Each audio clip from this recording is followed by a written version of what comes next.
وبارك على سيدنا محمد خاتم النبيين سيد المرسلين وإمام المتقين وعلى آله وصحبه أجمعين ومن تبعهم بإحسان إلى يوم الدين أما بعد فإن أصدق الحديث كتاب الله وخير الهدي هدي محمد صلى الله عليه وسلم وقال الله تعالى في كتابه العزيز بعد أعوذ بالله من الشيطان الرجيم سبحان الذي أسرى بعبده ليلا من المسجد الحرام إلى المسجد الأقصى الذي باركنا حوله لنريه من آياتنا إنه هو السميع البصير صدق الله العظيم.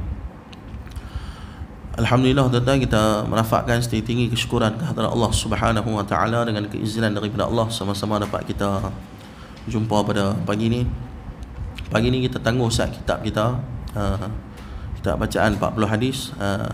Kita kebetulan beberapa hari sudah kita melepasi tarikh Isra' wal Mi'raj.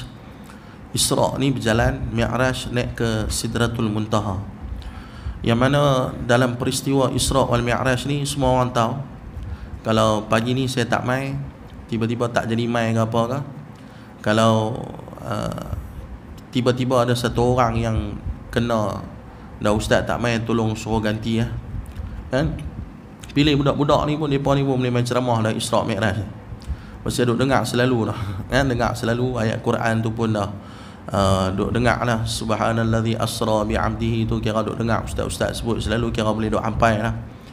Tapi yang lebih besar daripada tu, kita bukan sekadar mengenal ataupun mengetahui tentang peristiwa Isra' wal Mi'raj, tapi apa hikmah daripada sebalik kisah Isra' wal Mi'raj tu yang kita kena lebih hadam. Jadi kalau kita perhati ayat pertama surah Al-Isra', surah yang ke-17. Surah Kahfi yang kita baca tadi masa sembahyang subuh tu surah yang ke-18. Surah Al-Isra' surah yang ke-17. Ayat yang pertama Allah Ta'ala sebut subhanallazi asra bi'abdihi. Subhanallazi, maha suci aku, asra bi'abdihi, memperjalankan hamba aku, lailan, pada waktu malam, minal masjidil harami ilal masjidil aqsa, daripada masjidil haram di Mekah ke masjidil aqsa di Palestin, allazi barakna haulahu linuriyahu min ayatina, yang mana kami memberkati perjalanan tersebut sebagai tanda kebesaran ataupun kekuasaan kami. Innahu huwas sami'ul basir, sesungguhnya kami maha mendengar lagi maha melihat, kata Allah. Ayat ni very powerful. Ayat ni menunjukkan kepada kita betapa hebatnya satu mukjizat yang Allah Ta'ala berikan pada Nabi Muhammad pada malam Isra' wal Mi'raj. Berlakunya peristiwa ni kerana pada tahun tu Nabi berada dalam kesedihan. Nabi sedih. Pasal apa Nabi sedih? Sebab dua orang yang sangat menjadi orang kuat ataupun tulang belakang kepada Nabi ini meninggal. Yang pertama Abu Talib, yang kedua Sayyidatina Khadijah radhiyallahu anha. Kan? Abu Talib ni selagi mana dia hidup, dia duduk di Mekah, nobody can body touch Nabi. Cakap orang putih sikit bagi ni. Kan? Tak ada siapa yang boleh sentuh Nabi, tak ada. Walaupun dia tak masuk Islam, tapi selagi mana dia ada, orang musyrikin Mekah nak buat leceh kat Nabi pun jadi malu. Sebab apa? Dia ni orang yang berpengaruh. Jadi dia yang backup Nabi. Yang kedua Sayyidatina Khadijah. Hebatnya Sayyidatina Khadijah, saya rasa tak ada mana-mana bini dalam dunia yang boleh buat dekat suami dia macam tu. Dan kadang-kadang ada dalam rumah tangga bini baru jawatan besar sikit, laki dia office boy, ada petel laki dia ambil kepala. Kan? Dia kata ada orang dia jumpa saya, dia kata, ustaz, bini saya doktor ustaz. Hari-hari saya kira kerja makan ubat lah. Nak makan mutabak pun tak boleh. Kan? Nak makan mutabak tak boleh. Kira kena maki lah. Kan? Dia bawa pegang roti canai, bini kata no. Kan? Kolesterol tinggi. Kan? Bini dia bukan doktor di hospital lah. Di rumah bini dia jadi doktor. Dia kata leceh ustaz, pening kepala dengan bini saya ni. Dia doktor, dia very disiplin dengan makan. Yang tu tak boleh makan ni, tak boleh makan. Nak kena kopi sekali, sempoi-sempoi tak lagi. Semua kena minum tawak-tawak lah. Tapi Sayyidatina Khadijah ni, dia millionaire, jutawan. Dia yang bantu dakwah Nabi SAW. Dia yang melayani Nabi SAW. Dia yang menyelimuti Nabi SAW. Punya hebatnya Sayyidatina Khadijah. Maka tak pelik bila mana Sayyidatina Khadijah wafat, Nabi sedih yang teramat-amat sangat. Maka bila mana Nabi berada dalam kesedihan, Allah pun susun satu perjalanan untuk bawa Nabi SAW pergi ambil mai ibadat solat. Sebab dengan solat itulah yang boleh menggembirakan hati manusia. Ibadat solat itulah boleh menghilangkan rasa duka cita kepada manusia. Maka Nabi pun dibawa berjalan, disusun satu program. Dalam ayat ni kalau kita tengok, Allah mulakan ayat ni dengan kalimat subhanallah. Ada perkataan subhanalladzi menggantikan subhanallah di situ. Kenapa Allah mulakan ayat ni dengan subhanalladzi? Sebab perjalanan ni satu perjalanan yang tak logik mengikut akal fikiran manusia. Perjalanan ni akal manusia tak boleh fikir. Daripada Mekah nak pergi Palestin, kalau naik unta pun makan masa belas-belas hari. Daripada Mekah nak pergi Palestin makan masa lebih-lebih kurang 8 hari kalau naik kuda. Kan? Perjalanan masa 2-3 minggu nak naik kenderaan yang ada pada zaman tu baru boleh sampai. Tapi Nabi pergi dalam satu malam. Kata dengan Al-Habib Maliki Al-Hasani, Al-Habib Muhammad bin Alawi Al-Maliki Al-Hasani dalam kitab dia menceritakan tentang peristiwa Isra wal Mi'raj, dikatakan Nabi pergi Isra wal Mi'raj dalam sebahagian malam sahaja. Nabi duduk ada di Masjidil Haram, malaikat mai cuci hati Nabi SAW.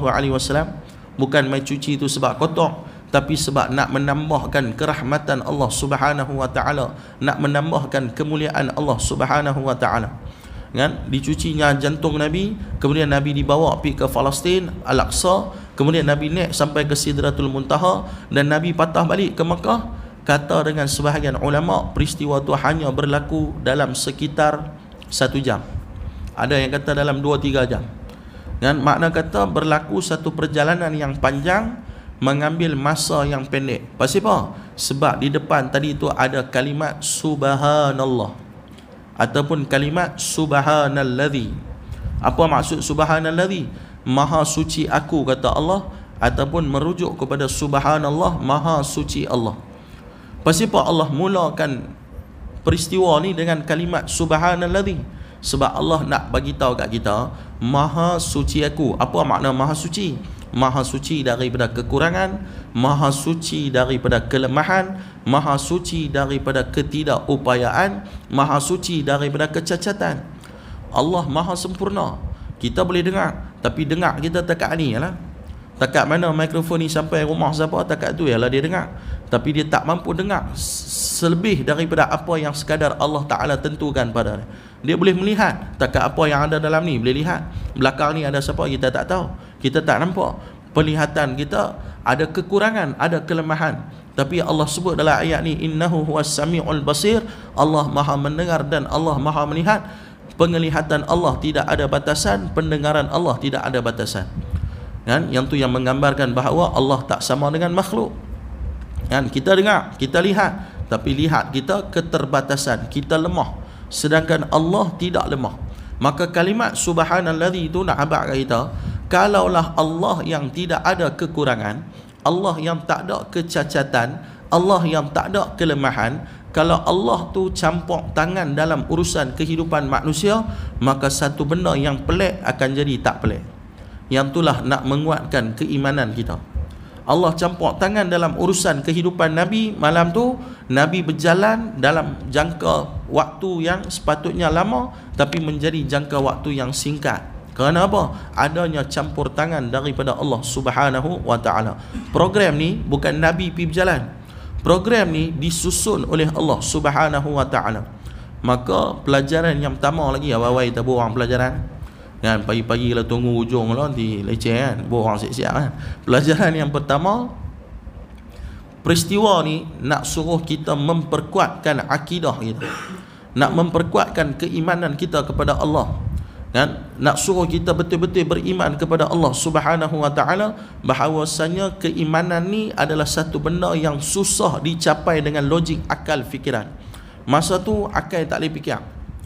Mailah lama-lama barulah akal boleh membuktikan perjalanan tu tak pelik.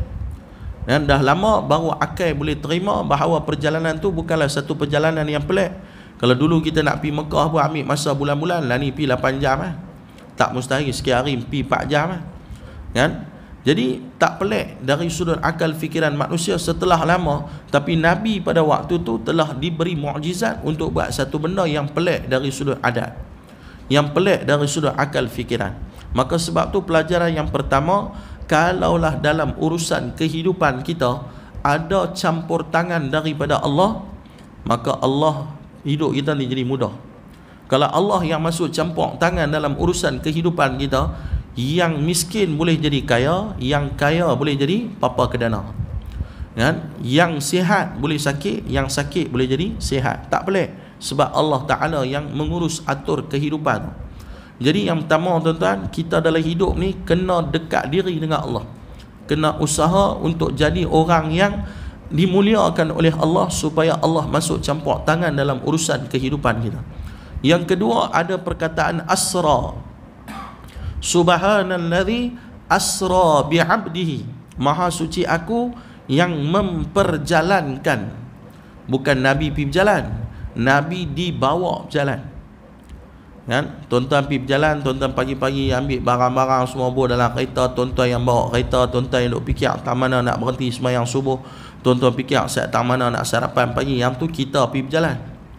Tapi kalau yang bawa kita pergi berjalan, kita pasif, yang aktif yang bawa. Jadi Nabi malam tu pasif, follow lah.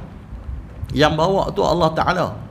Kalau surau yang anjurkan kita nak pergi makan angin di Kelantan, surau lah kena fikir nak beli apa, nak sewa bah. Surau yang kena fikir sediakan makanan pagi. Surau yang kena fikir siapa tang mana nak berhenti sembahyang subuh, tang mana nak berhenti makan, tang mana nak berhenti mandi, nak pergi shopping, tang mana. Mereka yang susun program, kita follow lah. Jadi peristiwa ni Nabi follow, yang bawa berjalan itu adalah Allah Subhanahu wa Ta'ala. Allah kata apa? Subhanalladzi asra bi'abdihi. Perkataan nombor 3 ni perkataan yang paling penting. Maha suci aku yang memperjalankan hambaku, bi'abdihi, hambaku. Pasal apa dalam ayat ni Allah terus tak habaq nama Nabi Muhammad? Kan kalau habaq nama Nabi Muhammad lagi senang. Subhanalladzi asra bi Muhammad, maha suci aku yang memperjalankan hamba-Ku Muhammad. Pasal apa tak terus mention nama Nabi Muhammad? Pasal apa mention bi abdihi? Kata dengan ulama, ada beberapa sebab dekat situ. Sebab yang pertama, bila sebut abdi, bermaksud orang tu hidup, ada jasad, ada roh. Yang ni hamba saya, dia ni duk buat kerja-kerja di rumah saya. Bila kata hamba tu, bermaksud dia tu hidup lah, ada roh, ada jasad. Ada jasad tak ada roh, panggil apa? Mayat. Ada roh tak ada jasad, panggil apa? Langsiang. Dia kan? Ada jasad, ada roh, bi'abdihi, ada maksud hamba.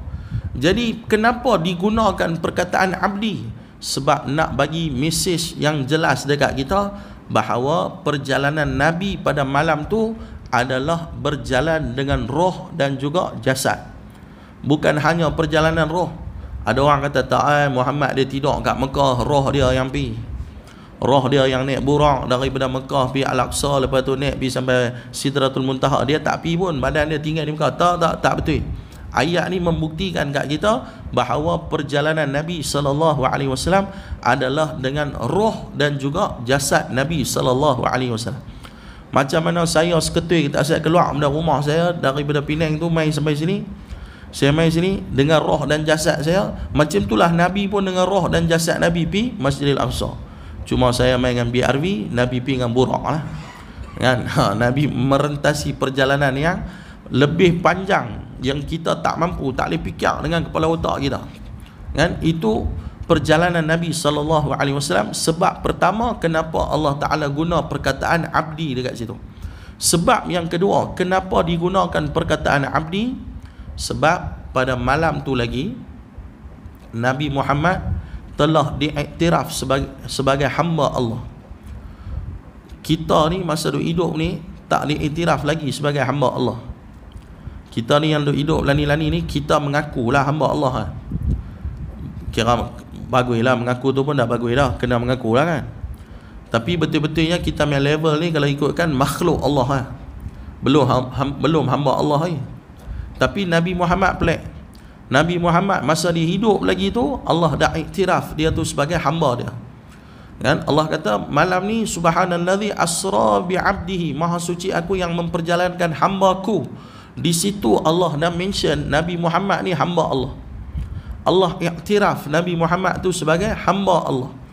Kita yang mengaku sendiri. Antara diiktiraf dan mengaku, yang mana high class, yang mana low class. Diiktiraf high class, yang mengaku tu low class. Kan? Contoh tuan-tuan, saya alhamdulillah lah dapat datuk dah sekarang. Contoh, siapa bagi datuk? Tuan yang terutama governor bagi, ataupun sultan bagi. Yang tu diiktiraf high class lah. Tuan-tuan, saya alhamdulillah dapat datuk. Siapa bagi? Tak, saya bagi sendiri saya. Yang tu mengaku. Kan? Yang tu mengaku, tak diiktiraf. Yang tu low class. Yang tu low class. Jadi kita hari ni, orang main minta derma di rumah, dia buat main kad tu, kan, kad budak-budak sekolah main minta derma kan, walkathon ke apa kan, kita pun bagilah. Bagi berapa? Bagi RM1. Budak-budak kan dia pegang duit banyak, nak ambil RM1. Pakcik nak tulis nama pakcik apa? Dia kata tulis hamba Allah sudah. Tulis hamba Allah, dia pun tak tahu apa, dia pun tulis hamba Allah. Kan dulu masa duk kutip duit sekolah-sekolah kan, hamba Allah paling ramai yang bagi. Yang bagi tu pasal apa? Buat nama hamba Allah, pasal dia lepas RM1 ya. Cuba dia buat 50. Dia tiba siap dengan bin mau. Kan? Tu kalau buat 50 kan dia buat siap dengan bin. Pasal dia buat RM1, pasal dia buat itu hamba Allah. Dia kata pasal pak cik nama hamba Allah. Tak, pak cik malu. Pak cik tak maulah orang tak pak cik bagi sedekah. Masa tu tak tahu dah kena ranjang dengan pak cik tu. Dia malu tu pasal RM1 pasal. Bukan dia malu pasal 50. Kalau dia buat 50 dia tak malu. Dia malu tu pasal dia buat RM1. Dia mengaku hamba Allah, tapi dia tak dapat pengiktirafan lagi. Kita ni semua yang hidup ni, bila Allah akan iktiraf kita, Allah hanya akan iktiraf kita mendapat title hamba Allah ni lepas kita dah mati dah. Masa kita hidup ni tak dapat lagi pengiktirafan.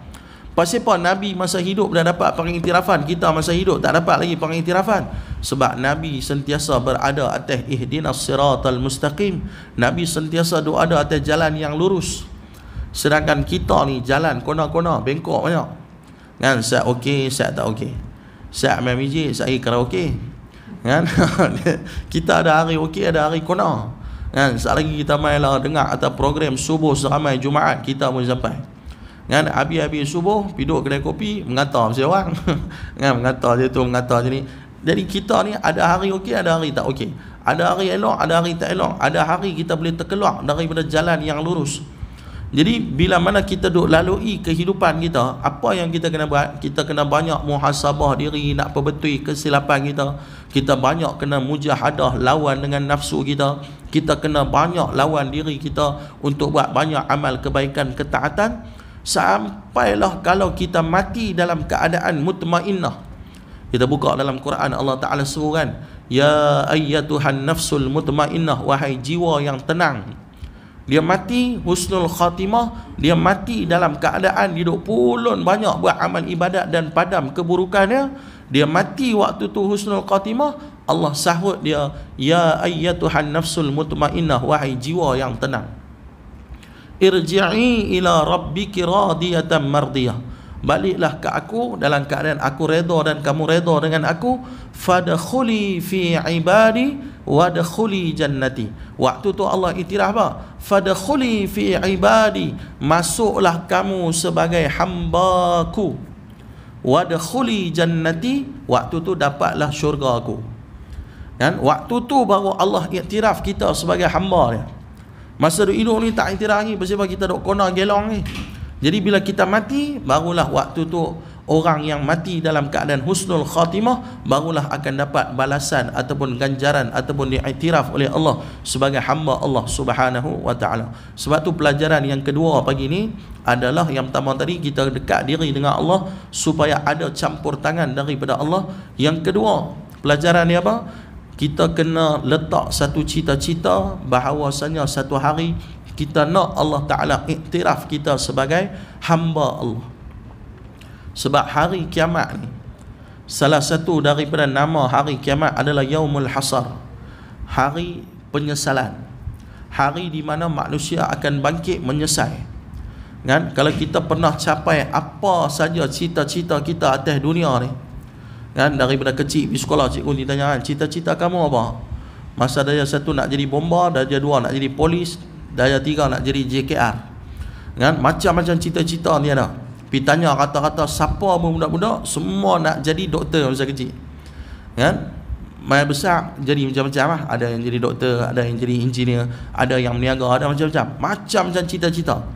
Tapi Nabi gambarkan kepada kita, siapa pun, tak kira lah dia ustaz ke, dia ulama ke, dia laki ke, dia perempuan, dia kaya, dia miskin, orang pandai, orang bodoh, orang cerdik, tak kira siapa pun, semua akan menyelesai.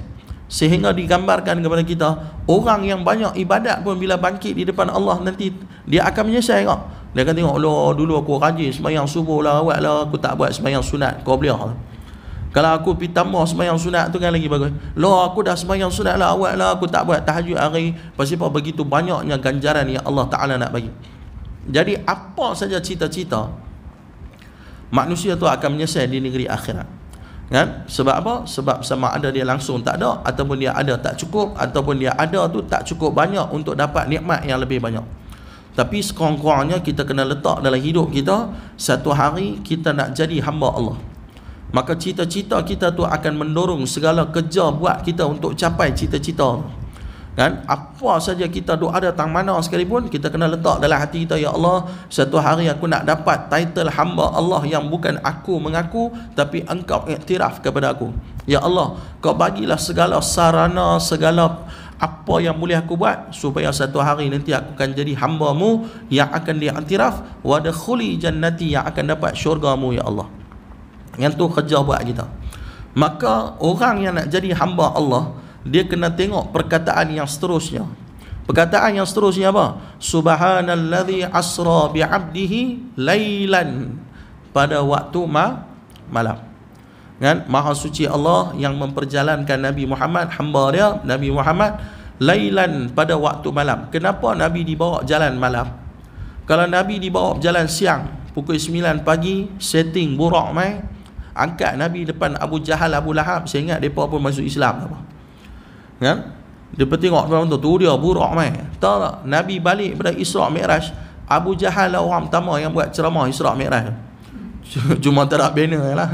Kan? Tapi dia buat, dia kutuk Nabi. Kan? Dia buat, dia kutuk, dia kata ni Nabi ni Muhammad ni merepek lah, mana ada orang pergi duk merepek bercerita mai balik pada langit lah apa semua ni, merapu punya cerita ni. Kan? Dia buat, dia orang pertama yang condemn Nabi. Abu Lahab orang yang condemn Nabi SAW. Kan? Padahal benda tu kalau tunjuk depan mata mereka, silap amalan mereka pun masuk Islam. Tapi kenapa Allah pilih malam? Dari sudut sains, malam lebih singkat perjalanan. Tuan-tuan PKL malam ni, banding tuan-tuan PKL pergi siang kalau 2 jam setengah, 2 jam 45 minit. Ada orang dia pergi siang 4 jam, pergi malam 3 jam. Kan? Pasal apa? Malam tu perjalanan tu jadi lebih pendek, kecuali kalau jam tak mana-mana tu lain cerita lah kan. Tapi perjalanan tu akan jadi lebih singkat di waktu malam, sebab itulah dibuat malam. Yang kedua, kenapa malam? Sebab memang nak uji iman pun. Peristiwa ni nak menguji keimanan. Maka mesej yang jelas dekat situ, malam ni adalah waktu yang sangat special. Kan? Kalau kita tengok, kita kaji balik dalam hadis dan ayat-ayat Quran, ada beberapa waktu yang special di waktu malam. Antaranya di antara maghrib sampai Isyak. Waktu tu waktu yang special. Sebab tu kalau tuan-tuan tengok di negara-negara yang ada ramai para salafus soleh, antaranya di Yaman, tempat yang sebut Hadramut, kan? Ada tempat-tempat yang mereka ni, kawasan mereka ni memang orang soleh ramai. Memang mereka ni dah terbiasa dengan budaya dan adat mereka. Mereka orang yang rajin mengerjakan ibadat, sehingga mereka punya tempat ibadat mereka tak sama macam kita. Macam kita tarawih, kan? Habis-habis Isyak semua masjid pulun, kira duk target 10.30 tu mau duk kena more lah. Kan? Mana masjid pun, kalau kita di Pulau Pinang lah, paling lewat 10.30 mau more bang. 10.30 kalau tak buat more tu, more di belakang tu dikalpat, dihilang lah. Kan? Tak tahu dah pergi mana. Yang keluar main lambat-lambat 10.45 dia tak dapat apa, dia tengok string muka punya plastik bungkus tu ya. Tu kalau kita, itu adat kita. Pasal Pulau Pinang Darul mentega darah. Kan? Darul makan. Tapi adat Hadramut, pukul 9 mesti ni buat tarawih. Sat lagi masjid tu akan mula tarawih pukul 10. Ada satu masjid akan mula tarawih 11.30. Ada masjid akan mula tarawih pukul 12. Macam tu lah giliak-giliak sampai pukul 2-3 pagi. Pasal apa? Habis jemaah sini dah buat tarawih 20 rakaat, depa nak pergi buat tarawih masjid tu pula. Habis buat masjid tu, depa pergi buat di masjid ni. Habis masjid ni, depa pergi buat di masjid tu. Pasal apa? Yang tu adat kebiasaan bagi ahli ibadat. Kan, jadi depa susun. Maka kalau kita tengok di tempat para salafus soleh, antara maghrib sampai isyak kedai makan tak buka, kedai-kedai berniaga ni tak buka. Semua orang yang ada di luar akan balik ke rumah, dan orang yang ada di tempat-tempat berniaga sama ada mereka balik ke rumah ataupun mereka akan balik, mereka akan pergi duduk di masjid. Pasal apa? Di antara maghrib sampai isyak tu ada waktu yang special, sehingga waktu tu kata dengan Imam Hasan Al-Basri, lebih baik hang bakar muka aku daripada hang main duduk sembang dengan aku bab dunia pada waktu antara maghrib hingga isyak, kata dengan Imam Hasan Al-Basri. Pasal apa? Sebab waktu tu waktu yang special. Tuan-tuan tengok kita waktu tu duduk tak mana? Pantai Bersih, Queens Bay, Seagate. Waktu tu paling ramai. Kedai makan, saya pun tak tahu sebab kedai makan main lepas maghrib, time maghrib dipenuh ni. Kan? Pukul 7 suku waktu tu orang tu sampai pack. Sampai pukul apa? Sampai pukul 9. Confirm ya. Dia tu kira sampai 7 suku, dia duk makan lah, main course lah, side course lah, lepas tu dessert lah, nak minum ayak lah, yang tu lah, yang ni. Dah main 8.45, kita pergi sembahyang maghrib, tak patah balik, dia duk makan tak habis. Sampai 8.45 azan, 8.43, 8.45 dah 2 minit azan lah. Kita pun sangka baiklah kot dia ni musafir ke apa ke, sa'i dia nak buat jamak takhir ke apa ke. Tapi kita duk perhati jadi muka macam kena, jadi duk satu lerek dengan rumah aku daripada pagi aku tengok dia duk melila belah sini ya. Kok mana yang jamak? Kan? Nak sangka baik pun tak boleh, mesti kita kenal dah, duk pusing kok belah sini ya. Kan? Ada orang dia ambil mudah benda tu. Dahlah sembahyang wajib dia tinggal. Yang tu lagi teruk ah. Kan? Kita ni yang Allah Taala dah bagi dah kita ni sedikit hidayah untuk duduk di jalan agama ni. Kalau boleh antara maghrib dengan isyak tu penuhi dengan perkara-perkara yang bermanfaat. Duduk di masjid kuliah ke. Ustaz, saya tak pergi kuliah Ustaz. Saya lepas maghrib duduk amal solat sunat awabin. Oh, buat ya. Kan? Sembahyang awabin ke, sembahyang qabliyah ke, duduk mengaji ke, baca Quran ke. Dulu masa saya kecil-kecil umur 5 tahun 6 tahun. Kan? Duduk membesar di kampung Dodoi. Masa tu rumah kampung-kampung. Lepas maghrib tu boleh dengar rumah ni baca Quran, rumah ni baca Quran, rumah ni baca Quran. Saya ni dengar mak haji ni baca Quran lepas maghrib. Saya lalu depan ni depa ni kelas mengaji lepas maghrib. Saya rumah je ni lepas maghrib mengaji. Saya je ni rumah lepas je ni mengaji. Lah ni benda tu dah tak dengar. Yang dengar dalam rumah je ni buka TikTok, je tu buka Facebook, je tu duk tengok Instagram, je ni duk tengok YouTube, je tu duk tengok Upin Ipin, je ni duk tengok Omar dan Hana. Dia benda-benda tu kan. Kan? Yang tu yang jadi sibuk hari ni, dah kurang dari sudut ibadat. Maka salah satu daripada waktu yang bagus adalah lepas maghrib dan isyak. Dan antara waktu yang paling bagus, yang lebih besar ganjaran dan fadilat dia adalah selepas daripada 2/3 malam ataupun 1/3 malam yang akhir. Malam ni start pada maghrib sampai subuh. Maghrib tadi 7.30, 7.32 sampai tadi subuh 6.25. Yang tu yang dinamakan malam. Ada 1/3 awal 7.30 sampailah pukul 11.12 tu. Pukul 11.12 sampai pukul 2.3 pagi. Pukul 3 pagi sampai subuh 3.30 4 sampai subuh. Yang tu 1/3 akhir malam. Waktu tu waktu yang special. Maka orang yang nak jadi hamba Allah, antara program yang dia kena buat adalah usaha untuk hidupkan malam hari dia. Usaha untuk hidupkan malam hari dia dengan amal ibadat. Apa yang kita boleh buat? Kan, kita boleh bangun tahajud ke, boleh buat witir ke, sunat taubat ke, hajat ke, apa yang boleh kita buat, kita buat. Ustaz, saya dengan Ustaz ada insomnia, malam tak boleh tidur Ustaz. Mai siang baru saya dilena, saya pun tak tahu macam mana. Kan, sampai pagi pukul 10 saya tak boleh tidur Ustaz. Daripada malam sampai pagi saya lepas subuh pun duk paksa nak lena pun tak boleh lena. Pukul 10 11 baru boleh lena Ustaz, sampai pukul 3 tu bangun sembahyang zuhur apa Ustaz, lepas tu baru saya boleh fresh balik. Okey, tak apa, hang insomnia, hang tak boleh buat tahajud, hang buat qiyamul lail.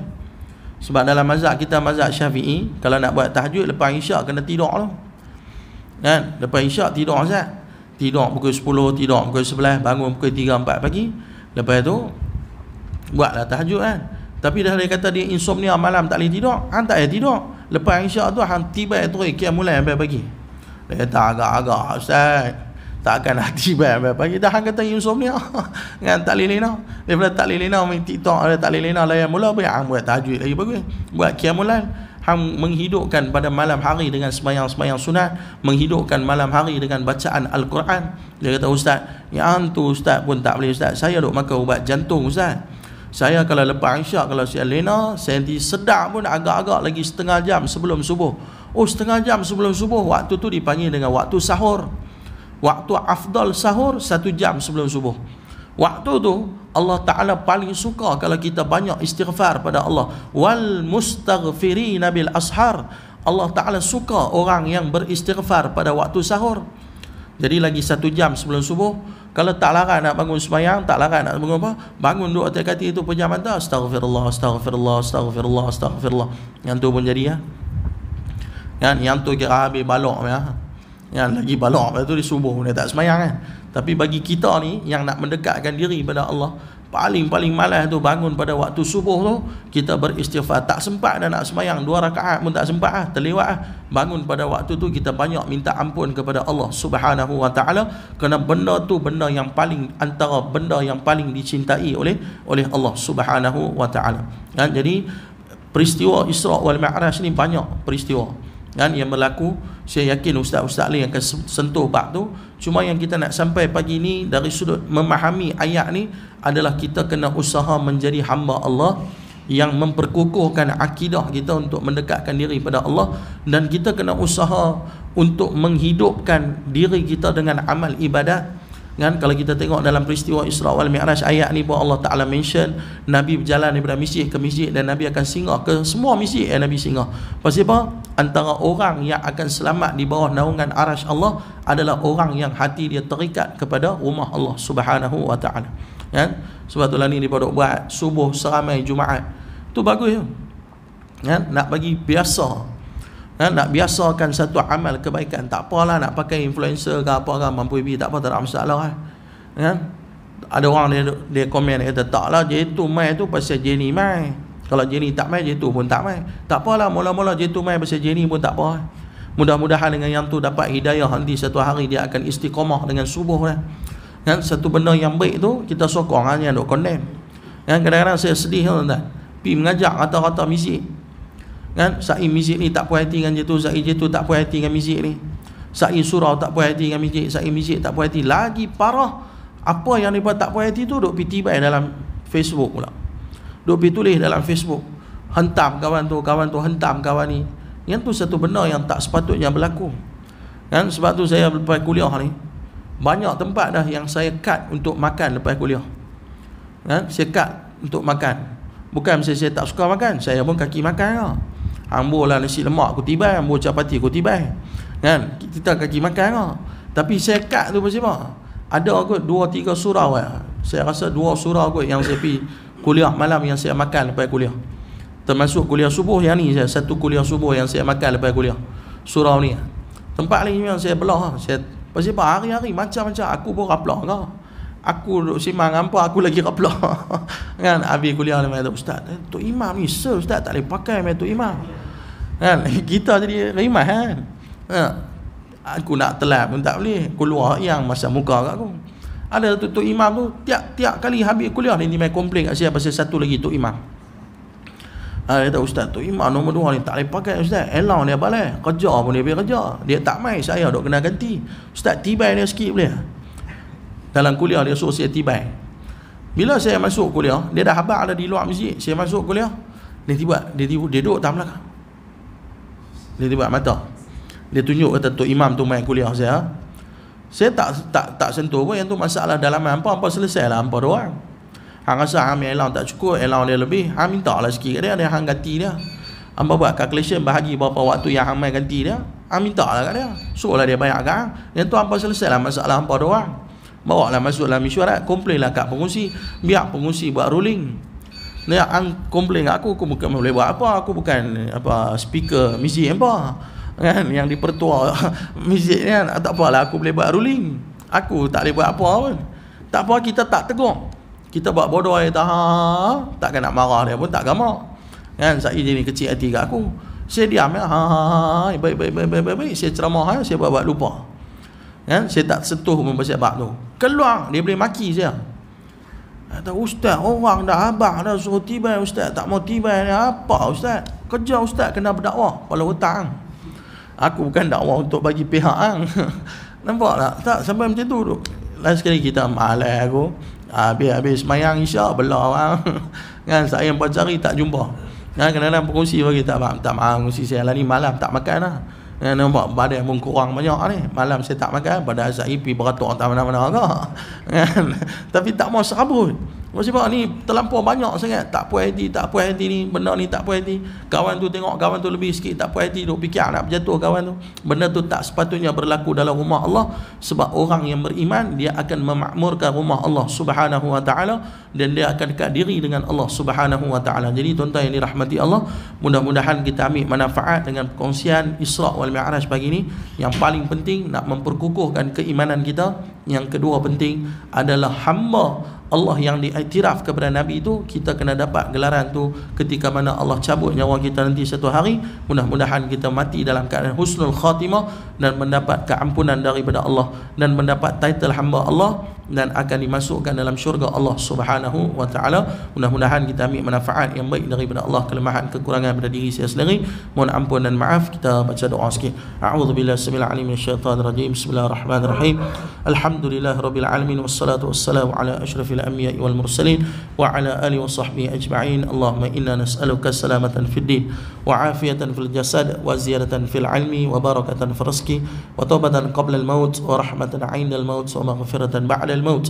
اللهم حول علينا في سكرات الموت والنجاة من النار والعفو عن الحساب. ربنا آتنا في الدنيا حسنة وفي الآخرة حسنة وقنا عذاب النار والحمد لله رب العالمين. تقبل الله منكم منا ومنكم تقبل يا كريم. أقول قولي هذا وأستغفر الله العظيم. السلام عليكم ورحمة الله وبركاته.